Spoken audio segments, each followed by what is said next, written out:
નમસ્કાર મિત્રો, market move સાથે હું સંજય દવે.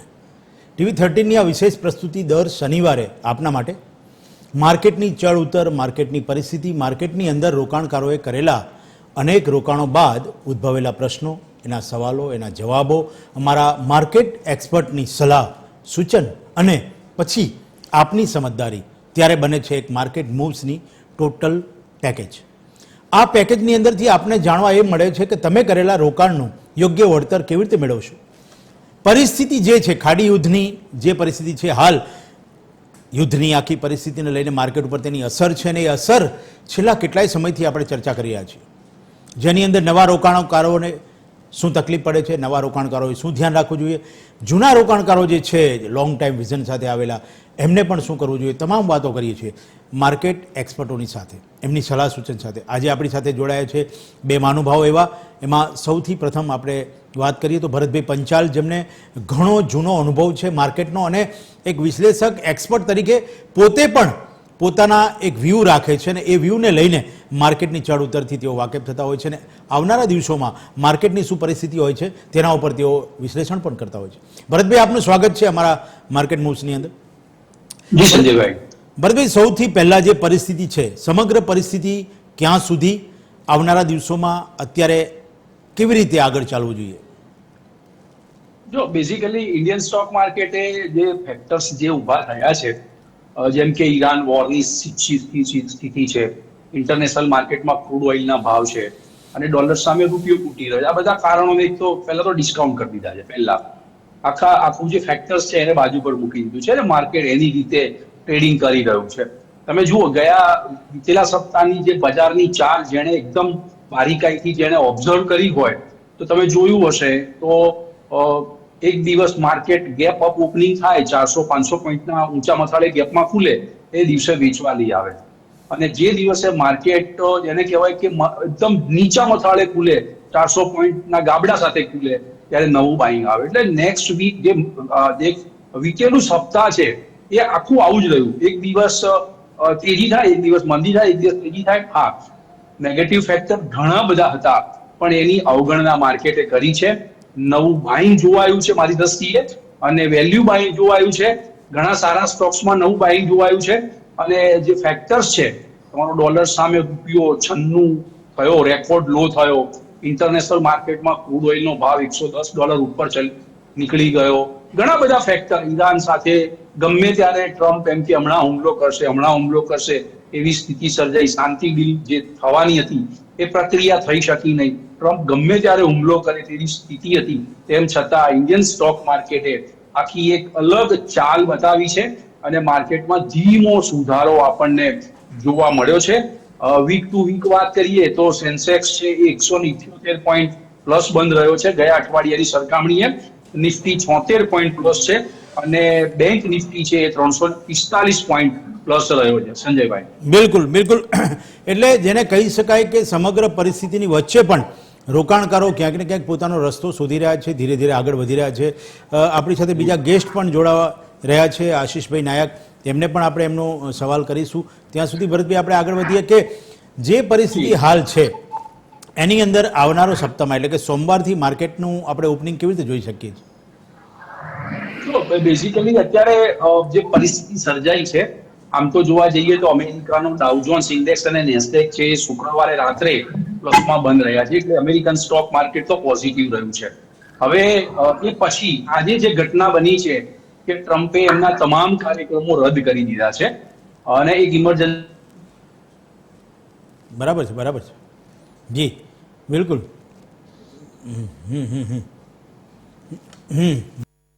તો દર્શક મિત્રો, જે રીતે અત્યારે પરિસ્થિતિ છે એને લઈને કેવી રીતે આગળ વધવું જોઈએ, આપણા માર્કેટના એક્સપર્ટો જે છે આપણને સૂચન કરે છે. ટેકનિકલી ખરાબીને કારણે અત્યારે ભરતભાઈનો અવાજ. યસ ભરતભાઈ, યસ બોલો. હા, તો જો ટ્રમ્પ એ ઇમરજન્સી કાર્યક્રમો તમામ રદ કરી દીધા છે અને જે મીટિંગો હતી એ પણ એમણે રદ કરી દીધી છે, ઇમરજન્સી બેઠક પણ બોલાવી છે. તો આ સંજોગોમાં જો ટ્રમ્પ ઈરાન ઉપર એટેક કરે મોટો અને ઇન્ટરનેશનલ માર્કેટમાં ક્રૂડના ભાવમાં ઉછાળો આવે તો પાછું ઇન્ડિયન સ્ટોક માર્કેટ નીચા મથાળે ગેપમાં ખુલી શકે છે. એટલે બોથ વે છે, બંને તરફ છે માર્કેટનો. આમ જોવા જઈએ તો ટ્રેન્ડ પોઝિટિવ છે પણ આવું કોઈ અચાનક આવું કોઈ કારણ આવી જાય તો માર્કેટ નીચા મથાળે સોમવારે ખુલી શકે છે. ઓકે સંજયભાઈ, ઓકે, એટલે એ સિવાય પણ બીજું જેને કહેવાય કે ધ્યાન રાખવા જેવી બાબત રોકાણકારોને અત્યારે વેટ એન્ડ વોચ, આપે અગાઉ પણ કહ્યું હતું, હજુ પણ શું પરિસ્થિતિ કહી શકાય એના માટે?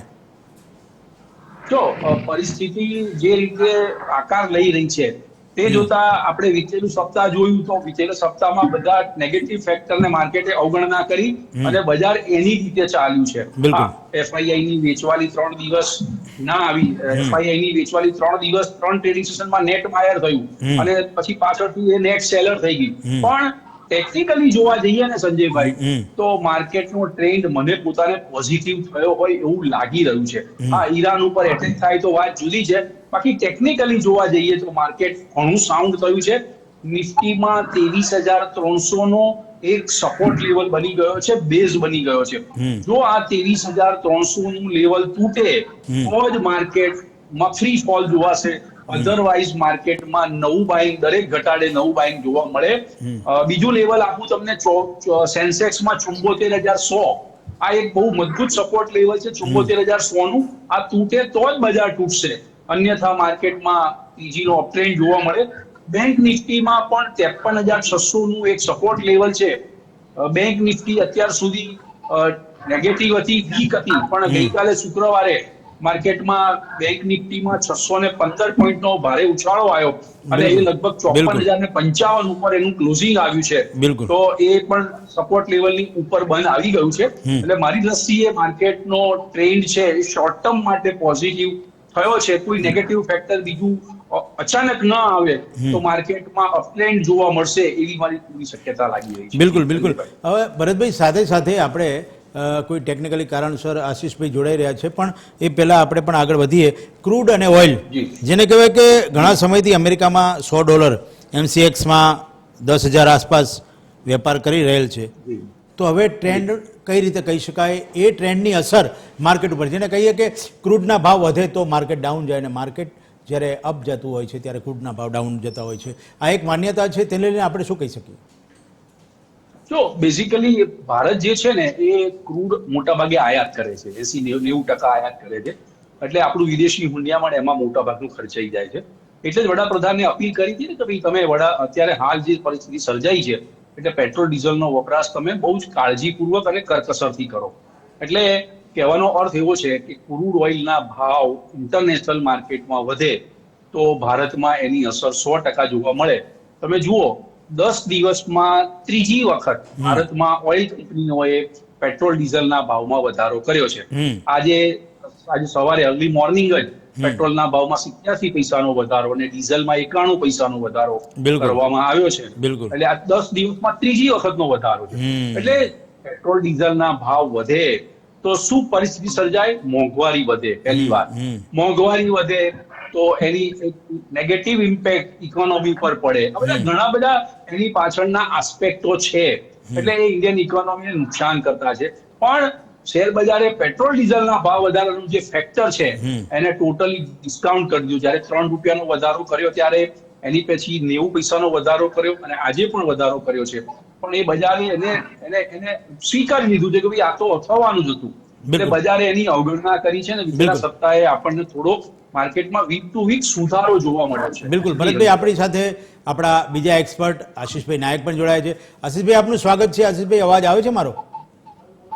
હા, આવે છે. બિલકુલ બિલકુલ. આશીષભાઈ, આપ પણ દર્શકોને આપની રીતે યોગ્ય સલાહ આપશો. જે રીતે મેં અને ભરતભાઈ વાત કરી, સમગ્ર પરિસ્થિતિ અત્યારે ખાડી યુદ્ધની જે છે તેને લઈને માર્કેટની પરિસ્થિતિ છે, નવા રોકાણકારો છે એ પણ અસમંજસમાં છે, જૂના રોકાણકારો છે એ પણ અસમંજસમાં છે. માર્કેટની સ્થિતિને ક્યાં સુધી આપણે આ રીતે જોઈ શકીએ છીએ અને ક્યારે એની અંદરથી એક હળવાશ અનુભવાશે? આશીષભાઈ. માર્કેટની અંદર લગભગ આપણે 1 મહિનાથી જોઈએ તો વોલેટિલિટીનો ટ્રેન્ડ છેલ્લા 1 મહિનાથી જોવા મળ્યો છે. આમાં સૌથી મોટું કારણ રૂપિયાનું છે. રૂપિયો ઓલમોસ્ટ ઓલ ટાઈમ હાઈ નજીક આવી ગયો છે, 97 આસપાસ. અને આવનારા ટાઈમની અંદર બી હજુ રૂપિયામાં વીકનેસ હજુ પણ જળવાઈ રહે એવી શક્યતા છે. અને જો રૂપિયો ફરીથી જો 98 નું લેવલ એકવાર ફરીથી ક્રોસ કરશે તો એ ફરીથી 99-100 આસપાસ જઈ શકે છે. તેથી જો રૂપિયાની મુવમેન્ટ જોઈએ તે પ્રમાણે તો સ્ટોક માર્કેટની અંદર હજુ થોડી વીકનેસ દેખાય છે, કારણ કે ઉપરના લેવલ ઉપર હજુ સેન્સેક્સ અને નિફ્ટી ઓલમોસ્ટ જે એનો અવરોધ છે એના ઉપર ટકી નથી શકતા. સેન્સેક્સ ની અંદર ઓલમોસ્ટ 78,000 અને નિફ્ટીની અંદર 24,000 આસપાસનું જે રેઝિસ્ટન્સ છે એ ઘણા સમયથી ક્રોસ નથી થયું, અને તેની ઉપર ક્રોસ થાય છે તો પણ તેના ઉપર મેન્ટેન નથી થતું મજબૂતાઈથી. બિલકુલ બિલકુલ. તો હવે સાથે સાથે વાત એ પણ કરી લઈએ કે ક્રૂડ અને ઓઇલની વાત મેં અને ભરતભાઈએ કરી. તમને હું એ જ સવાલ કરું છું કે ક્રૂડ અને ઓઇલ અમેરિકા અને MCXના ભાવની અંદર જે તફાવત અને જે રીતે જોવા મળે છે એની અસર માર્કેટ ઉપર કેવી, અને જેને લઈને આવનારા દિવસોમાં માર્કેટ કેવું હોઈ શકે? સંજયભાઈ, જોઈએ ક્રૂડ ઓઇલ ની અંદર જો સપ્લાયનો જે પ્રોબ્લેમ છે એ આવનારા દિવસની અંદર હજુ પણ કદાચ વધી શકે છે, અને સપ્લાયનું જ્યાં સુધી ડિસ્ટર્બન્સ છે ત્યાં સુધી ભાવ આની અંદર ઉપર જ જવાના છે, અને ઓલમોસ્ટ $90 આસપાસનો જે ડાયમેક્સ ક્રૂડ ઓઇલની સપોર્ટ છે એ ઘણા સમયથી હોલ્ડ કર્યો છે. એટલે હવે ક્રૂડ ઓઇલ મને લાગે છે કે આ 2-3 મહિનાની અંદર ફરીથી ક્રૂડ ઓઇલ ફરીથી $110 થી $125 સુધી જઈ શકે, અને આપણે MCX ની અંદર વાત કરીએ તો 11,000-12,000 નું લેવલ એકવાર ફરીથી દેખાય છે. નીચે જે એનો સપોર્ટ 8,600 અને 8,200 નો સપોર્ટ જો ટકાઈ રાખે તો આ બદલે છે 11,000-12,000 ના લેવલ 2-3 મહિનાની અંદર દેખાય એવી શક્યતા છે. બિલકુલ બિલકુલ ભરતભાઈ, જે રીતે આશીષભાઈએ કહ્યું, હવે આપણે વાત કરીએ કે ક્રૂડ અને ઓઇલની વાત થઈ, સાથે ડીઝલના ભાવ વધારાની એક તરફ ચારે તરફ લોકોને ડીઝલ અને પેટ્રોલ માટેની જે રીતે લાઈનો, શું લાગે છે FMCG સેક્ટરની અંદર કેવા પ્રકારનો માહોલ જોવા મળશે આવનારા દિવસોમાં? FMCG સેક્ટરમાં રોકાણકારોએ જે રોકાણ કર્યું છે તેને લઈને શું કહી શકાય? જો FMCG સેક્ટર તો ઓલવેઝ તેજીમાં જ હોય છે, અપટ્રેન્ડ જ હોય છે એનો. હા, માર્કેટનો ટ્રેન્ડ નેગેટિવ હોય તો એમાં થોડું પ્રોફિટ બુકિંગ આવે, પણ FMCG સેક્ટરમાં ક્યારેય મંદી આવતી જ નથી, જેના બધી કાયમ ઘરાકી રહેતી હોય છે. એટલે FMCG સેક્ટર તો મને પોતાને સારું લાગે છે, દરેક ઘટાડે બાય કરવું જ જોઈએ. અને બીજું સંજયભાઈ, આપણા દર્શક મિત્રોને એક થોડુંક અપડેટ આપણે એ પણ આપવું છે. બિલકુલ. કે RBI ની ક્રેડિટ પોલિસી 5મી જૂને છે. ડન. યસ. એ પહેલા એક માહોલ એવો બની રહ્યો છે કે રૂપિયો તૂટી ગયો છે, રેકોર્ડ લો છે. એટલે RBI ના ટોપમોસ્ટ અધિકારીઓ છેલ્લા અઠવાડિયાથી દરરોજ મીટિંગ કરી અને ચર્ચાઓ કરી રહ્યા છે કે રૂપિયાને તૂટતો અટકાવવા માટે શું કરી શકાય. તેમાં 3 ઓપ્શન ઉપર વિચાર થઈ રહ્યો છે. સૌથી પહેલો ઓપ્શન છે કે વ્યાજ દર વધારવો.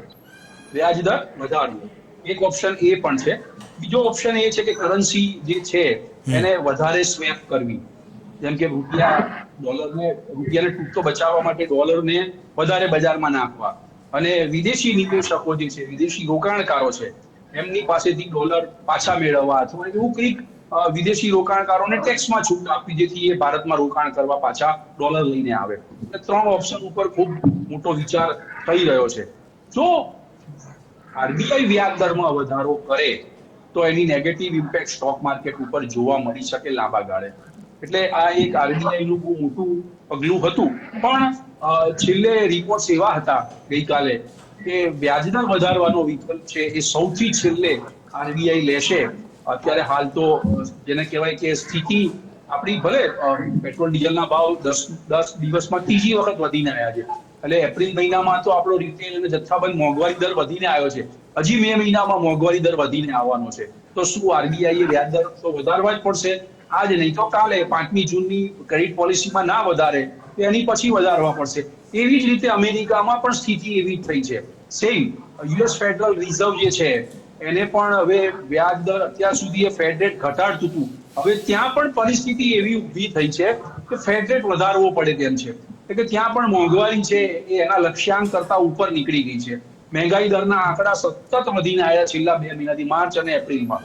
અમેરિકાનું દેવું વધી રહ્યું છે, એટલે ત્યાંની ઇકોનોમીની સ્થિતિ પણ કથળી ગઈ છે ઈરાન વોર પછી. એટલે ત્યાં પણ તમને કહું કે ત્યાંના ફેડરલ રિઝર્વના જે નવા ગવર્નર બન્યા છે ક્રિસ્ટોફર વાલર, એનું એક બહુ ઇમ્પોર્ટન્ટ સ્ટેટમેન્ટ પણ આવ્યું છે કે મિડલ ઇસ્ટ કન્ટ્રીઝમાં જે ઉર્જા સંકટ સર્જાયું છે અને એને કારણે મોંઘવારી ખૂબ વધીને આવી છે, અને જો એમણે એમ પણ કહ્યું કે મોંઘવારી અમારી ધારણા કરતા પણ વધુ બેકાબુ બનશે તો અમે ફેડ રેટમાં વધારો કરવા પણ ખચકાઈશું નહીં. આ અમેરિકાના ફેડરલ રિઝર્વના ગવર્નરનું સ્ટેટમેન્ટ છે. એટલે જેમ જેમ યુએસ જે સામનો કરી રહ્યું છે એવી રીતે ભારત પણ આ રીતનો સામનો કરી રહ્યું છે. એટલે હવે જોવું રહ્યું કે 5મી જૂને આરબીઆઈની ક્રેડિટ પોલિસી આવે ત્યારે ભારતમાં વ્યાજદરમાં વધારો થાય છે કે કેમ. બિલકુલ બિલકુલ. આશીષભાઈ, વોલેટાઇલ અને પ્રોફિટ બુકિંગ વાળા માર્કેટની અંદર હાલ એવા કયા સેક્ટરો છે જે નરમ અને મજબૂતાઈથી ટકી રહ્યા છે માર્કેટની અંદર, જેની અંદર રોકાણકારોએ રોકાણ કર્યું હોય તો એને એક આશાનું કિરણ દેખાય છે? શું કહેશો? અત્યારે જો માર્કેટનો જે ટ્રેન્ડ છે એ પ્રમાણે તો મજબૂત સેક્ટર શોધવું બહુ મોટી વસ્તુ છે સંજયભાઈ, પરંતુ હજી એવું લાગે છે કે જો ચાર્ટ ઉપર અને ફંડામેન્ટલની દ્રષ્ટિએ જોઈએ તો એક ડિફેન્સ, ફાર્મા, હેલ્થકેર અને પ્રાઇવેટ PSU બેંક અને એક સ્પેશિયાલિટી કેમિકલ, આ એવા સેક્ટર છે જે આવનારા ટાઈમની અંદર સારું રિટર્ન આપી શકે છે. આપણે 3-4 મહિનાનું એંગલ જોઈએ, વર્ષ સુધીનું બી એંગલ જોઈએ, વર્ષના તો બી આ સેક્ટર સારા દેખાય છે. જ્યારે સામે છેડે infra, IT, real estate, telecom આ ક્ષેત્રની અંદર થોડી હજુ નરમાઈ રહેશે એવી શક્યતા છે, કારણ કે ક્રૂડના ભાવ બી વધી રહ્યા છે, સામે રૂપિયો બી તૂટી રહ્યો છે, એટલે ઇકોનોમીને બંને તરફથી માર પડી રહી છે. બિલકુલ. અત્યારે ઇકોનોમીને ભારતની ઇકોનોમી છે એટલે બંને તરફથી માર પડી રહી છે. FII આમે લેવલ તો હતી નહીં ઘણા ટાઈમથી, DII થોડું બાઇંગ કરતી હતી, DII બી ઘણા ટાઈમથી સેલિંગમાં આવી હતી. એટલે બધી રીતે માર્કેટના જે બી પોઝિટિવ પરિબળો હતા એ અત્યારે નેગેટિવ તરફ જઈ રહ્યા છે. એટલે એ જોતા અત્યારે જે સેક્ટર વાઇઝ હવે જોઈએ તો આ જે defence, pharma, healthcare, private PSU એની અંદર જે અમુક જે સિલેક્ટેડ સ્ટોક્સ છે એની અંદર તમે રોકાણ કરી શકો છો. બાકી તમે એ રીતે રોકાણ ના કરી શકો કે હરેક સેક્ટરની અંદર હું રોકાણ કરીશ તો આ સેક્ટર મને સારું રિટર્ન આપશે જ. બિલકુલ. અને આશીષભાઈ, રોકાણકારોને ખાસ આપણે સૂચન તો એ કરવું છે કે શોર્ટ ટાઈમ જે રીતે રોકાણ કરતા હોય તો શોર્ટ ટાઈમ માટે નહીં, પણ માર્કેટ હંમેશા લોંગ ટાઈમ વિઝન સાથે એમાં એન્ટર થવું જોઈએ. એના માટે તમારી શું સલાહ છે? હું તો જ્યારથી સ્ટોક માર્કેટની અંદર ટ્રેડિંગ અથવા રોકાણ કરું છું તો મારો પહેલો એપ્રોચ એ જ હોય છે કે રોકાણકારોએ માર્કેટની અંદર એઝ અ ઇન્વેસ્ટર તરીકે એન્ટ્રી લેવી જોઈએ. ટ્રેડર તરીકે એન્ટ્રી લઈ અને પછી ઇન્વેસ્ટર બનવું, એના કરતું ઇન્વેસ્ટર બનીને જ ઇન્વેસ્ટર રહેવું સૌથી સારામાં સારી બાબત છે. એટલે જો તમારું મૂડી મર્યાદિત હોય અને તો તમે ઇન્વેસ્ટમેન્ટ તરફ જ આગળ વધો. ટ્રેડિંગ ની અંદર શું છે કે એની અંદર તમારે સ્પેસિફિક ટાઈમ આપવો પડે છે. ટાઈમ આપ્યા વગર તમે આ જે સેક્ટર છે એની અંદર ક્યારેય સક્સેસ નહીં મળે. આ જો તમે ટાઈમ આપી શકો છો, તમે અમુક નિયમો ફોલો કરી શકો છો, આ તો તમે ટ્રેડિંગ ની અંદર જઈ શકો છો. પણ હું એક એઝ અ ઇન્વેસ્ટર તરીકે હું એમ જ કહીશ કે જો અગર તમારી પાસે મર્યાદિત ફંડ છે અને તમારી પાસે ટાઈમ બી નથી તો તમે રોકાણ તરફ જ આગળ વધો અને રોકાણની અંદર સારા સિલેક્ટેડ સ્ટોકમાં જશો તો લાંબા ગાળે 2-3 વર્ષે તમને સારો ફાયદો મળશે. આ હું માર્કેટના લગભગ 20-25 વર્ષથી માર્કેટની અંદર છું તો મેં એ જોયું છે કે લાંબા ગાળાનો રોકાણકાર છે એ માર્કેટની અંદર ક્યારેય લોસ કરીને નીકળતો નથી. બિલકુલ બિલકુલ. ખૂબ સાચી અને સારી સલાહ આપી. ભરતભાઈ, આપણે જે રીતે હવે આગળ વધીએ છીએ, નેચરલ ગેસની જો વાત કરીએ, હાલ શું કહી શકાય એ સેક્ટર માટે થઈને આપનું કોઈ વિઝન? જો અત્યારે તો ઈરાન સાથેનું જે વોરની સ્થિતિ ચાલી રહી છે એટલે ઓઇલ હોય કે ગેસ હોય એ કપરા સમયમાં પસાર થઈ રહ્યું છે. ભારતની જ ઓઇલ કંપનીઓ લગભગ 750 કરોડનું નુકસાન સહન કરી રહી છે. જો કે હમણાં એમણે ભાવ વધાર્યા છે એટલે એ થોડુંક જે નુકસાન છે એમનું સરભર થતું હશે, આઈ થિંક સો, ખબર નથી, પણ ટૂંકમાં હવે ભાવ વધારો આવ્યો છે. પણ અત્યારે હાલ ઈરાન સાથેનું વોર જ્યાં સુધી સમાપ્ત ન થાય ત્યાં સુધી ઓઇલ ગેસ સેક્ટરથી થોડું દૂર રહેવું જોઈએ. બીજા ઘણા બધા સેક્ટર્સ છે કે જેમાં એમણે એન્ટ્રી લઈ શકાય, દરેક ઘટાડે એમને લાંબા ગાળાનું વિઝન રાખી અને બાય કરશે તો વાંધો નહીં આવે. પણ ભારત માટે સંજયભાઈ વિન વિન સિચ્યુએશન એ છે કે ક્રૂડ ઓઇલની શોર્ટેજ આપણને લગભગ નહીં પડે, કારણ કે અત્યારે આપણે દિલ્હીમાં કવાડની એક મિટિંગ ચાલી રહી છે ને વિદેશ મંત્રીઓ બધા આવ્યા છે. એમાં જે અમેરિકાના વિદેશ મંત્રી છે માર્કો રૂબિયો, એમણે એક સંકેત આપ્યો છે કે ભારતને જેટલું જોઈએ એટલું ક્રૂડ અમે આપીશું અને વેનેઝુએલાથી પણ આપણે ખરીદવાના છીએ. એટલે ઘણા બધા આપણી પાસે ઓપ્શન ઉપલબ્ધ છે. એટલે આપણે મોટા, ધારો કે સપ્લાય ચેઇનમાં પ્રોબ્લેમ થાય ને શોર્ટેજ ટેમ્પરરી ઊભી થાય પણ લાંબા ગાળે આપણને બહુ મુશ્કેલી નહીં પડે. ઘણા બધા ઓપ્શન આપણે શોધી કાઢ્યા છે. કેન્દ્ર સરકારે પણ આમાં ઘણો બધો રસ લઈને ઘણા બધા મહેનત કરી અને એમણે ઘણા બધા ઓપ્શન શોધ્યા છે. અને બીજું એમને એવું બી કહ્યું છે વિદેશ મંત્રીએ કે અમે ઈરાન સાથે જે વાતચીત કરી રહ્યા છીએ બિલકુલ ડીલની નજીક છે. ટ્રમ્પે પણ એવો સંકેત આપ્યો છે. એટલે બિલકુલ આઈ સો હોપ કે આપણને નવા સપ્તાહમાં આપણને કંઈક સારા સમાચાર મળે. પણ અત્યારે તો મીડિયા સમાચાર એવા છે કે ભાઈ ટ્રમ્પે તમામ ઇમરજન્સી કાર્યક્રમો બધા રદ કરી દીધા છે અને ઇમરજન્સી બેઠક પણ બોલાવી છે. એટલે હવે એમાં શું નિર્ણય લેવાય છે એના ઉપર આપણે નજર રાખવી પડશે. એના બિલકુલ ઉપર બજારની ચાલનો આધાર રહેશે આગામી સપ્તાહે. બિલકુલ હું તમને ઇમરજન્સી બેઠકની જ વાત કરવાનો હતો, તમે એનો ઉલ્લેખ કર્યો. એટલે એવું કહી શકાય કે ઇમરજન્સી બેઠકની અસર સોમવારના ઓપનિંગ માર્કેટની અંદર જોવા મળી શકે ભરતભાઈ?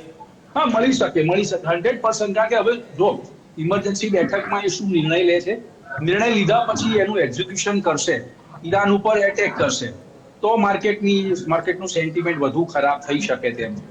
પણ જો પરિસ્થિતિ સાનુકૂળ રહે, કોઈ એટેક ન થાય અથવા એ ઇમરજન્સી બેઠકની અંદર ઈરાન સાથે શાંતિ ડીલની સંદર્ભમાં ચર્ચા થાય તો કોઈ એવો ઇસ્યુ નથી.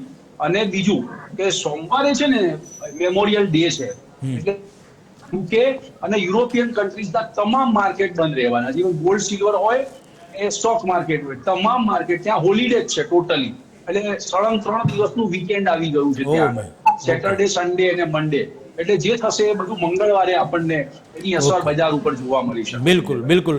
આશીષભાઈ, જે અત્યારે પરિસ્થિતિ છે, સમગ્ર પરિસ્થિતિની અંદર નવા આઈપીઓ જેના ઉપર ભરોસો રાખી શકાય એવા કોઈ આઈપીઓ કે જેને લઈને આપ કંઈ કહી શકો આશીષભાઈ? અત્યારે સંજયભાઈ, અત્યારે માર્કેટનો જે ટ્રેન્ડ છે વોલેટિલિટી વાળો અને નેગેટિવ ટ્રેન્ડ છે, એની અંદર જનરલી કોઈ આઈપીઓ અત્યારે મેન બોર્ડમાં તો એવા કોઈ દેખાઈ નથી રહ્યા. પણ એસએમઈ આઈપીઓ ની અંદર એક આઈપીઓ છે, એની અંદર તમે તમારું ધ્યાન રાખી શકો છો. એકચ્યુઅલી એ 25 તારીખ સુધી ઓપન છે આઈપીઓ. એનું નામ હેલ્થ કેર ક્ષેત્રનો એક આઈપીઓ છે, ક્યુ લાઇન બાયો કરીને એક આઈપીઓ છે. 25 તારીખ સુધી સબસ્ક્રાઇબ કરી શકો છો. આમાં લિસ્ટિંગની શક્યતા 214 કરોડની નાનો ઇસ્યુ છે.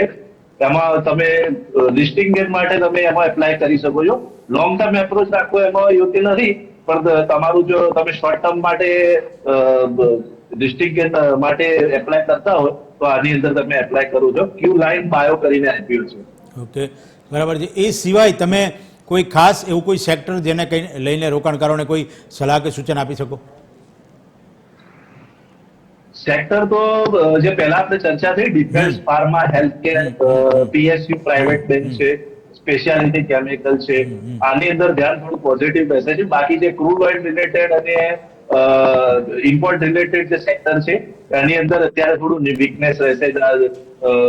એવિએશન સેક્ટર છે કે પછી પેન્ટ સેક્ટર છે, આઈટી છે, આની અંદર થોડું નકારાત્મક ચાલ થોડી રહેશે. કારણ કે રૂપિયો ધીમે ધીમે ઘસાય છે અને મહત્વના લેવલ આસપાસ આવી ગયું છે. એટલે હવે જો આ લેવલ આસપાસ થી એની અંદર જો નેગેટિવિટી રહે તો આ ક્ષેત્ર ઉપર આવનારા પરિણામો છે એના ક્વાર્ટરલી પરિણામો છે એ બી નેગેટિવ રહે એવી શક્યતા છે. એટલે પોઝિટિવ સેક્ટરમાં તો ડિફેન્સ, ફાર્મા, હેલ્થકેર અને પ્રાઇવેટ પીએસયુ સ્પેશિયાલિટી ધ્યાનમાં આવી રહ્યા છે. બિલકુલ ભરતભાઈ, સમગ્ર માહોલની અંદર જેવી રીતે આપણે કહીએ કે એસઆઈપી માટે અત્યારે મેટલ સેક્ટર માટે શું કહી શકાય, હેઝિટીસ છે પરિસ્થિતિ કે પછી એમાં રોકાણકારોએ કોઈ ખાસ ધ્યાન રાખવું જોઈએ? જો બેઝિકલી રોકાણકારોએ લાંબા ગાળાનું ઇન્વેસ્ટમેન્ટ કરવું જોઈએ પહેલી વાત. બીજું કે આપણે દર વખતના એપિસોડમાં આપણે દરેક રોકાણકારને કહેતા હોઈએ છીએ, પણ મોટા ભાગે બધા શોર્ટ ટર્મમાં ટ્રેડિંગ કરતા હોય છે. મોટા ભાગે બધાને ટેવ પડી ગઈ, આજે લીધું કાલે વેચ્યું, કાં તો 5 રૂપિયા વધ્યા ને વેચ્યું ને એમ કરીને આખો દિવસ પૂરા કરતા હોય છે. પણ ઇન્વેસ્ટરોએ લાંબા ગાળાનો વ્યૂ રાખીને રોકાણ કરશે તો એમને ખૂબ સારો નફો મળશે. બીજું કે હવે પછીના જે સેક્ટર્સ છે, દરરોજ છે ને તમને ઇન્ટ્રાડેમાં સારો મોકો મળી રહ્યો છે. બજારમાં વોલેટિલિટી એટલી બધી છે, ગેપ ડાઉનમાં એટલું મોટું ખુલે છે ને ગેપ અપમાં ઓપનિંગ એટલું મોટું થાય છે. એટલે ગેપ અપ ઓપનિંગ ને ગેપ ડાઉન ઓપનિંગ એટલું મોટું થાય છે કે એમાં તમને કોઈ ને કોઈ સારા સ્ટોક્સ મળી જતા હોય છે જ્યારે ઘટાડો આવે ત્યારે. તો પણ સંજયભાઈ, આપણા દર્શક મિત્રોએ આગામી સપ્તાહે એટલી વાત ચોક્કસ ધ્યાનમાં રાખવાની છે કે જો નિફ્ટી 23,800 ઉપરનું ક્લોઝિંગ આવે તો એ 24,000 અને 24,200 સુધીના લેવલ બતાવે તેવો એક રસ્તો ખુલી ગયો છે. બિલકુલ. કારણ કે દેશ તો બની ગયો છે નીચામાં, 23,300 તૂટતું નથી માર્કેટનું સપોર્ટ લેવલ. ગમે તેવા નેગેટિવ ફેક્ટર આવ્યા છે તેમ છતાં 23,300 નું લેવલ તૂટ્યું નથી. 3 વખત આ લેવલને ટચ કરીને માર્કેટ આવ્યું છે. એટલે હવે ઉપરની સાઈડે 23,800 કુદાવે અને એની પર ક્લોઝ આવે તો 24,000 ને 24,200 જઈ શકે. એવી રીતે નિફ્ટીમાં પણ 75,900 કુદાવે તો એ લગભગ 76,500 અને 77,000 સુધી જઈ શકે એમ છે. બેંક નિફ્ટીમાં પણ 54,400 નું જો લેવલ કુદાવે તો એ પાછું 56,000 સુધી જઈ શકે તેમ છે. એટલે માર્કેટમાં મને પોતાને શોર્ટ ટર્મમાં ટ્રેન્ડ પોઝિટિવ થયો એવું લાગે છે. અને આપણા દર્શક મિત્રોને કહીશું કે આવનારો ઘટાડો જ્યારે પણ આવે ત્યારે તમારે ખરીદીની તક છે તમારી પાસે એમ સમજીને ઇન્વેસ્ટમેન્ટ કરજો. ડિફેન્સ સેક્ટર સારું લાગે છે મને. મેટલ સેક્ટર પણ સારું લાગે છે. અને આશીષભાઈએ જેમ કહ્યું ફાર્મા અને કેપિટલ માર્કેટ સાથે જોડાયેલા સ્ટોક્સ પણ મને સારા લાગે છે. એટલે આ 4 સેક્ટર મારી દ્રષ્ટિએ બેસ્ટ બાય રહેશે. બિલકુલ આશીષભાઈ, જે રીતે ભરતભાઈ વાત કરી મેટલ સેક્ટરની વાતની સાથે આપણે સોના ચાંદીની વાત કરીએ, વધઘટ ભાવ અને એની અંદર રોકાણકારોએ જે રોકાણ કર્યું છે, કારણ કે ચાંદીની તેજી સૌ કોઈએ જોઈ અને ત્યારબાદ અત્યારની પરિસ્થિતિ જોઈ શકાય છે. શું કહેશો, વેટ એન્ડ વોચ કરવું જોઈએ રોકાણકારોએ જે ઊંચા ભાવે રોકાણ કર્યું છે, અથવા તો હાલ અત્યારે નફો બુક કરીને નીકળવું, કે શું કહેવું? સંજયભાઈ, જ્યાં સુધી ગ્લોબલ અનસર્ટેનિટી છે ત્યાં સુધી ગોલ્ડ સિલ્વરના ભાવ વધુ નીચે આવે એવી શક્યતા તો બહુ ઓછી દેખાય છે. પરંતુ હવે જોઈએ અત્યારે તો થોડું પ્રોફિટ બુકિંગ છે ગોલ્ડ સિલ્વરની અંદર, પણ એકંદરે આમ ટ્રેન્ડ પોઝિટિવ જ દેખાય છે. અને સોનાની અંદર 1,56,000 થી 1,53,000 નો આ જે સપોર્ટ છે બેઝ લાઇન બનાવી દીધી છે અને ઘણા ટાઈમથી આ બેઝ લાઇન તોડી નથી. એટલે આ જે બેઝ લાઇન ની ઉપર ગોલ્ડ રહે છે 1,56 થી 1,53 ઉપર, તો ગોલ્ડની અંદર હજી સુધારો જ જોવા મળે છે. ઉપરની અંદર કદાચ 1,65,000 થી 1,70,000 આસપાસ જઈ શકે છે. જયારે ચાંદીની અંદર 2,59,000 અને 2,48,000 આ એકદમ નજીકનો સપોર્ટ છે. આ જો લેવલ જ્યાં સુધી ટકાઈ રાખશે ત્યાર સુધી ઘટાડે બાઇંગ જ રહે એવું શક્યતા છે.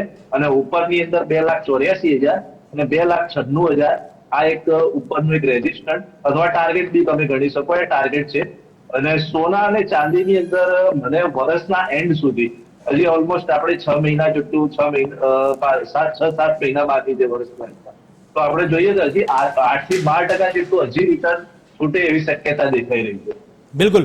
તો જે રીતે ભરતભાઈ, આશીષભાઈએ વાત કરી, શું કહેશો હવે આવનારા સમયની અંદર જેને કહેવાય કે કોઈ ખાસ મુવમેન્ટ એવી ન કરવી જોઈએ રોકાણકારોએ, તો એના માટે આપણે શું કહી શકાય?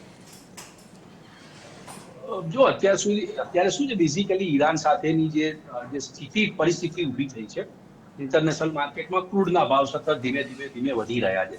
આ પરિસ્થિતિમાં સાવચેતી તો બજારમાં રાખવી જોઈએ, કોશિયસ મૂડ બી અપનાવવો જોઈએ. તમને 5% કે 7% કે નફો મળતો હોય તો એકવાર નફો બુક કરવો જોઈએ. ઘટાડો આવે પાછો ત્યારે તમારે બાય કરવું જોઈએ. એટલે આ રીતે તમે કરશો તો તમને લાંબા ગાળે તમારી જો એવરેજ હશે, તમારા ઇન્વેસ્ટમેન્ટની એવરેજ હશે, એ નીચી આવશે. એટલે તમારે આવી રીતે માર્કેટ સાથે તો સતત કનેક્ટેડ રહેવું જ પડશે, કારણ કે અનિશ્ચિતતા ભરી પરિસ્થિતિ આવી છે. આ સંજોગો એવા ઉભા થયા છે કે તમારે લઈને મૂકી દીધું ને પછી તમે સુઈ જાઓ એવી રીતે નહીં, પણ તમને 2%, 3%, 5% નો નફો મળે છે. અત્યારે સ્થિતિ એવી છે એટલા માટે તમારે 5% નફો બુક કરવાનું અને પછી પાછું નીચે ઘટે ત્યારે તમારે પાછું ખરીદવાનું છે. એટલે પણ સારા સ્ટોક્સમાં તમારે ધ્યાન રાખવાનું છે. ધારો કે તમે લીધા પછી ઘટી ગયો તો તમારી પાસે પોર્ટફોલિયોમાં હશે તો એ તમને ભવિષ્યમાં લાંબા ગાળે તમને ઇન્વેસ્ટમેન્ટમાં એ નફો આપીને જ જવાનું છે. પણ સારો સ્ટોક તમે પસંદ કરજો કે જે ફંડામેન્ટલી સ્ટ્રોંગ હોય, ટેકનિકલી બી સારો હોય, એવા સ્ટોક્સની પસંદગી કરજો. પણ હાલના સંજોગોમાં મારી દ્રષ્ટિએ નવું ઇન્વેસ્ટમેન્ટ કરવું હોય તો પણ કોશિયસ રહેવા જેવું છે. અત્યારે નવું ઇન્વેસ્ટમેન્ટ કરવાનો માહોલ પણ નથી, કારણ કે આ યુદ્ધ કેટલું લાંબુ ચાલશે એ કોઈને ખબર નથી, ક્યારે પતશે એની ખબર નથી. અને ટ્રમ્પના સ્ટેટમેન્ટ પણ તમે જુઓ, ટેરિફથી શરૂઆત થઈ છે, એમને જે કાર્યકાળ શરૂ કર્યો, કેટલી બધી અસમંજસતા, કેટલા બધા એમના વિવાદિત નિવેદનો, કેટલી બધી જગ્યાએ સુપ્રીમ કોર્ટમાં હારી ગયા, જુગારી બમણું તમે એમ ઈરાન ઉપર એટેક કર્યો, ઘણા બધા પરિસ્થિતિ સર્જાઈ છે. એને કારણે થોડું સાવચેત રહેવાની જરૂર છે. બિલકુલ ભરતભાઈ, જે રીતે દર્શક મિત્રો ભરતભાઈ અને આશીષભાઈ આપને જે રીતે સૂચન અને એમના અનુભવથી જે સલાહ આપી છે, મિત્રો વેટ એન્ડ વોચ એટલે કે માર્કેટની અંદર ધૈર્ય રાખવું, ધીરજ રાખવી ખૂબ જ જરૂરી છે. કારણ કે તમારા પૈસાની કમાણી પરસેવાની કમાણી જે તમે લગાડી છે માર્કેટની અંદર, એટલે એની અંદર સાવચેતી રાખવી તો ખૂબ જ જરૂરી છે. ભરતભાઈ પંચાલ અને આશીષભાઈ નાયક અમારી સાથે જોડાયા તે બદલ આપનો ખૂબ ખૂબ આભાર.